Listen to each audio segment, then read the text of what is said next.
Talwinder Singh Parmar.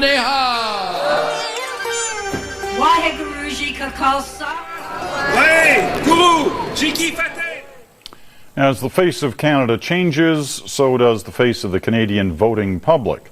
Politicians in this country know they have to reach out to ethnic communities for support. But exactly who are they supporting? Some people within the Sikh community say politicians need to be more careful about just who they're forming relationships with. The CBC's Terry Milewski takes a closer look at Canada's political culture. We began with a question. How can these things happen? How does it happen that a separatist movement from the other side of the world flourishes in Canada after killing hundreds of Canadians? These guys have figured out Canadian politics. Beautiful day. How can hundreds of thousands of dollars in taxpayers' money be handed over to a temple that is being sued for financial mismanagement?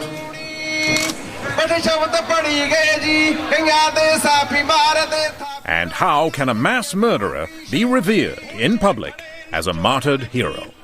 Well, Talwinder Parmar is a martyr of the Sikh nation.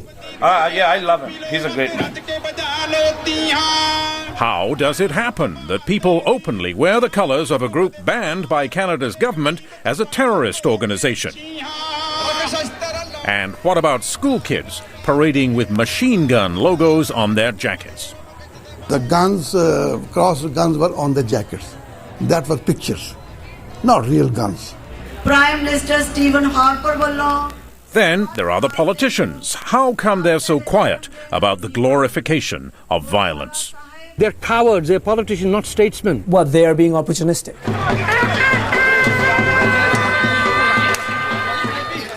There is, of course, no single explanation for why the Sikh separatist movement still prospers and has political clout in, of all places, Canada, where the atrocity of the Air India bombing still reverberates 22 years later.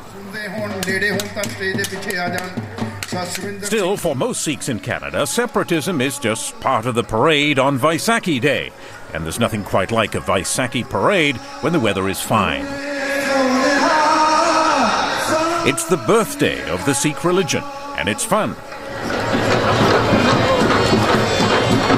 The big moment is when the so-called five beloved ones set out with their swords to escort the Sikh holy book on its special float. It's a family day full of drums and good food and eager politicians. After all, Canada's 400,000 Sikhs are a politically plugged-in community with their own Punjabi radio stations and newspapers. They can mobilize voters in many swing ridings, especially in BC and Ontario. And many of them do still dream of breaking up India to create Khalistan, an independent Sikh state in Punjab.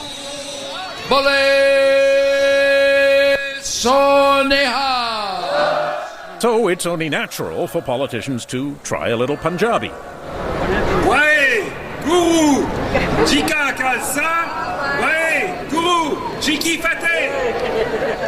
But this kind of politics does not please everyone. I'm sick and tired of the sari and the samosa politics of all three political parties. Tariq Fatah is one immigrant from Punjab who smells something rotten in Canada's ethnic politics. Why would somebody come to this country and want unity of Canada but the breakup of India? Does any politician have the guts to ask these Khalistanis, what is it that you are looking for that you did not find in the bloodbath of 1947 when India was first divided? It takes one guy with an exotic-looking dress, a big beard or a huge headdress to say, Mr. Member of Parliament, we will work to defeat you. Or we can deliver you 10,000 votes. Of course, it is normal for all kinds of groups to court politicians, and that includes the World Sikh Organization, the WSO, which recently invited all MPs to its annual parliamentary dinner. The WSO is a separatist group which often supports liberals, and quite a few liberal backbenchers turned out. But there was only one Conservative MP, one from the NDP, And among the Liberals who stayed away was a Sikh MP who is wary of the WSO. WSO has played a very large role in the most recent leadership of my political party, to which I belong. And what's wrong with that? World Sikh Organization? Isn't that a respectable organization? Well, World Sikh Organization was born in the throes of violent speeches. Its foundations were very violent. It is true that the WSO's founding convention was an angry affair. It was 1984 in New York, and that was where Ajab Singh Bagri of Kamloops, BC, made a notorious speech urging Sikhs to massacre Hindus. And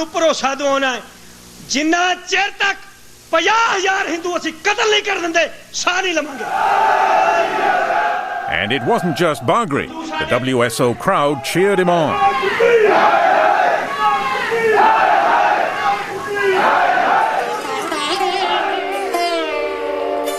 Indira meant Indira Gandhi, India's Prime Minister, later murdered by 2 Sikhs. But all of that is not ancient history. It lives on. 2 decades later in Ontario, the Punjabi media still runs front pages like this one in a paper closely linked to the World Sikh Organization. It honors the 2 Sikhs who killed Indira Gandhi, calling them martyrs. Another front page in the same paper honored 2 more Sikh assassins who murdered a retired Indian Army general. But legal, mainstream political action is the style today, and last year's Liberal Leadership Convention in Montreal was an example. Some 250 Sikh delegates were recruited for Gerard Kennedy, and they followed him in a block to help put Stéphane Dion over the top. But some of the other delegates didn't like what they saw. What I saw was that many of these delegates didn't know how they were voting. I would go to them and they would say, I don't know, ask my husband. Witness to all of this. Tariq Fatah was a Bob Rae supporter. He says blocks of delegates were being herded and told how to vote by power brokers on the convention floor. It is not just the Sikh delegates. There were a whole bunch of Muslim delegates as well that were being bartered this way. If one person can hire 2 buses full of delegates, drive them, pay for their hotel and their breakfast and their food and drive them back, you tell me what's happening. Did that happen? Of course it happened. But horse trading at conventions is hardly unusual. What was unusual to Bob Rae's supporters was that some Sikh delegates objected to Rae bringing up the Air India bombing. And we listened to the families whose loved ones had been killed by In fact, my wife was approached by a delegate who happened to be a Sikh, not supporting Bob Rae, and didn't know who my wife was. Said, Bob, you shouldn't vote for Bob, because Bob expressed the issue of violence about Air India in his speech. We should never, ever forget the human tragedy and the human cost of what happened on that terrible day. That didn't seem controversial, but Rae had written a report on the Air India bombing, putting the blame squarely on Sikh separatists. Desange says some Sikh delegates didn't want to hear about Air India. You know, it baffles me that you have delegates on the floor of a major political party to which I belong who do not want a reference to Air India in a candidate's speech. Right Honourable Prime Minister has the floor. Order. All of this soon led to charges that the new Liberal leader was beholden to Sikh supporters with an agenda. That is what Prime Minister Stephen Harper implied when the Liberals decided to oppose a law which touched on the Air India file. This is how the Liberal Party makes decisions. The Liberals shouted him down. It was all very confusing. What exactly was the Prime Minister suggesting? At the heart of that noisy political scrap was the RCMP's continuing criminal investigation of the Air India bombing. For more than 2 years, the Mounties had been planning to hold a round of special investigative court hearings under the Anti-Terrorism Act, which allowed them to compel testimony from reluctant witnesses. Now, that process has nothing to do with John Major's judicial inquiry, which is not allowed to look at criminal responsibility. That's the RCMP's job. But now, the RCMP's plan for those special court hearings is dead, because the opposition voted down that section of the Act, and the RCMP was not pleased. Deputy Commissioner Gary Bass, who led the Air India probe for years, said of the vote, without doubt it represents a serious and damaging blow. In Vancouver for Vaisakhi Day, Stéphane Dion disagreed. Are you concerned at all that you did a serious blow, as the RCMP put it, to their investigation? I don't think so at all. I don't think so. You're not concerned? Let me make sure I understand your answer. My answer is that it did not hurt the investigation. Dion conceded, though, that he had not been briefed on the investigation, so it wasn't clear why he disagreed with the RCMP. But at this point, there was a whole new problem brewing, and not just for the Liberals. It was the Vaisakhi parade in Surrey. And this was the one where all parties showed up to find the mastermind of the Air India bombing being honoured as a martyr. This year's Vaisakhi parade in Surrey was supposed to be a celebration of the Sikh religion and culture. But the parade was run by a temple with a hardline separatist leadership, and a sign of things to come was a rare public appearance by Ajab Singh Bagri. Bagri, who was acquitted at the Air India trial, remains an important separatist figure as a co-founder of the Baba Khalsa, which is banned as a terrorist organization by the Canadian government, among others. Also at the parade was Ripudaman Singh Malik, another early supporter of the Baba Khalsa, who was also acquitted at the trial. And the organizer of the parade was Pari Dulai, who, until it was banned, used to show off his Baba Khalsa jacket. I would like to introduce Penny Priddy MP. Also present were plenty of politicians. NDP MP Penny Priddy, and Liberal MP Suk Dhaliwal, and two Conservative MPs, Nina Grewal and Jim Abbott, representing the Prime Minister. The Premier of BC, Gordon Campbell, was there too, in an Indian outfit no less. But it wasn't him that made news. And it wasn't the Khalistan signs on the floats. It was the pictures on those floats. Organized by the Temple Committee, the floats honored a lineup of Sikh martyrs and assassins, including the late Talwinder Parmar. He's been dead for 15 years, but it's long been established that Parmar, the leader of the Baba Khalsa, led the Air India bomb plot. That makes him the worst mass murderer in Canada's history. And yet Parmar was portrayed as a hero, with 3 posters on 2 floats. Why was there a picture of Talwinder Parmar? Well, Talwinder Parmar is a martyr of the Sikh nation. Manmohan Singh, a longtime Khalistan separatist, spoke for the temple. He was the leader of the organization which did the bombing. He claimed to be a leader. He said it. But that doesn't mean he's proven it. But there was more than Parmar at the Surrey parade. As the RCMP rode by, young men openly wore the insignia of the International Sikh Youth Federation, which, like the Baba Khalsa, is banned in Canada as a terrorist organization. In fact, men and women alike showed off the ISYF logo. And in the parade, school children from Surrey's Khalsa School wore a crossed machine gun logo on their jackets. The guns, crossed guns were on the jackets. Yes. That were pictures, not real guns. Oh, so that's okay for school children to wear? Yeah, it's just a picture of the guns. But many other Sikhs saw their religion being hijacked by extremists. Balraj Diol of Brampton, Ontario. My serious concern is that they are trying to teach our younger generation, of our kids, that is what we are. That is our legacy, which I think is untrue. That is not our legacy. Sikhism does not stand for violence. Sikhism does not approve the killings of innocent people like that. For talking that way 20 years ago, Balraj Deol was beaten by militants and left for dead. Now he says what happened in Surrey should not be considered acceptable. If that is the case, Terry, then tomorrow followers of Osama bin Laden can do the same thing and would be accepted.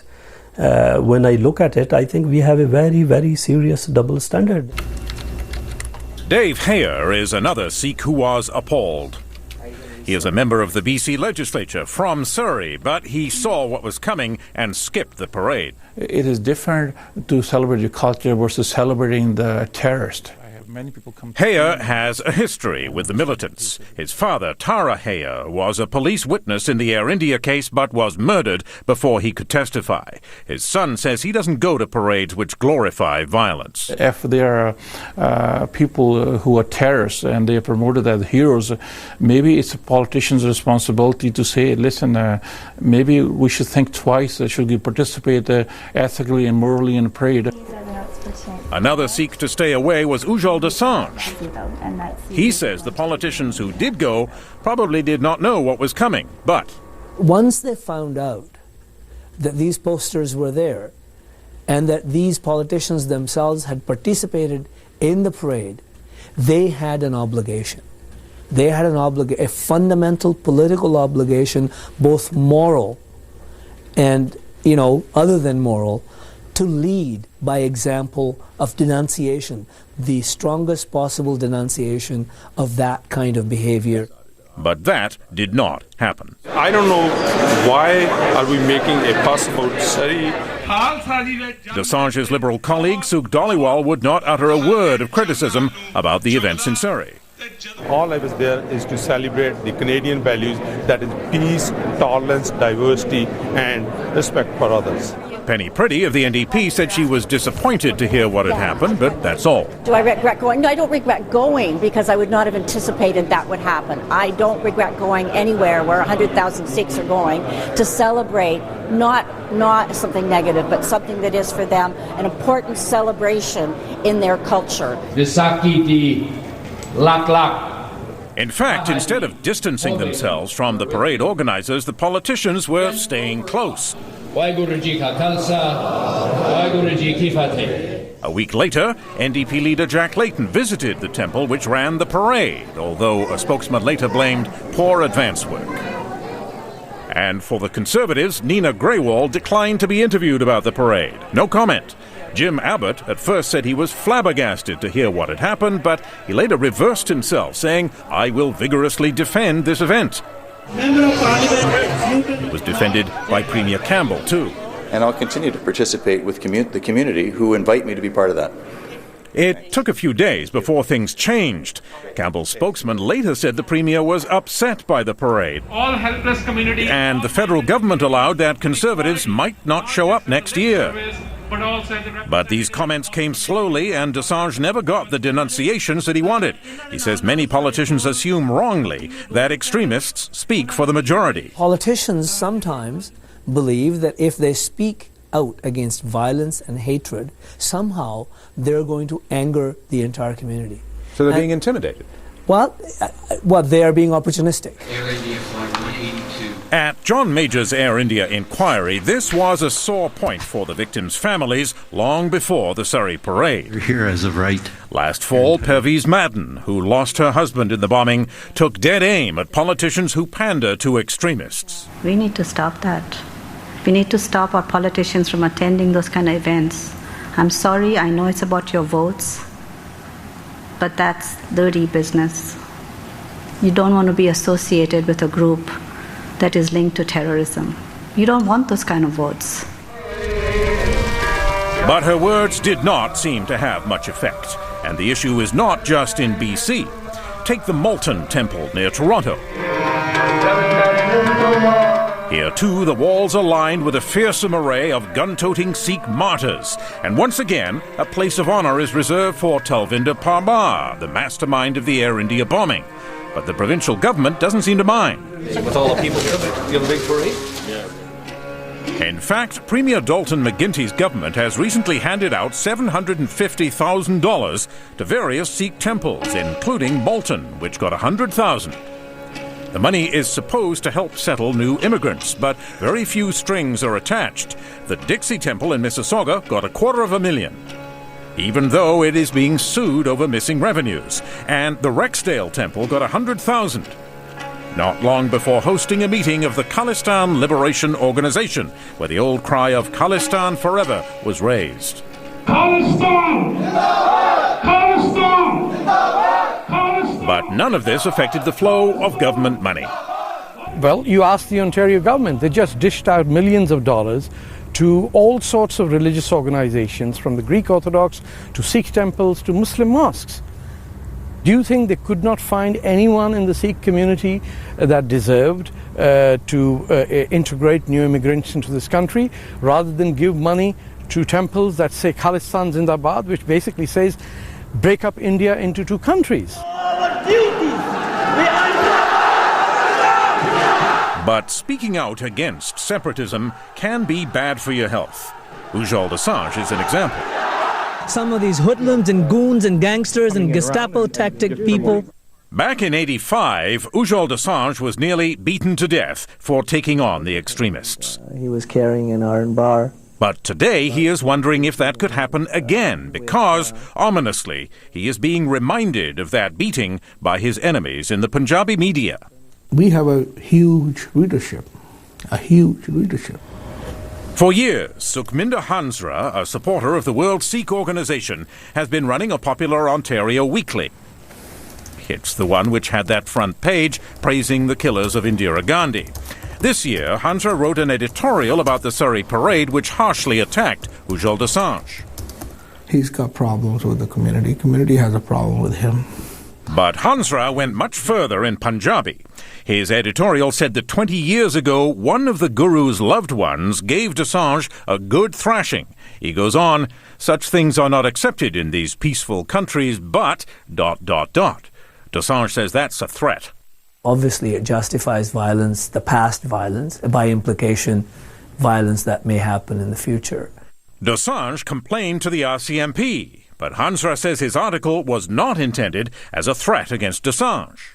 I don't think so. He felt challenged.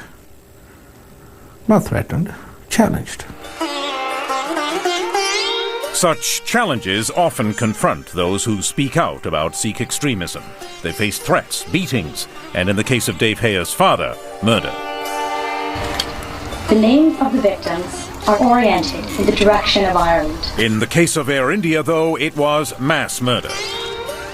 The victims' families recently gathered in Toronto to unveil a new memorial to the 331 people who died. Those families know that their loved ones were killed by Khalistan separatists. And they know, too, that the separatist movement flourishes, even today, in Canada. Terry Milewski, CBC News, Vancouver.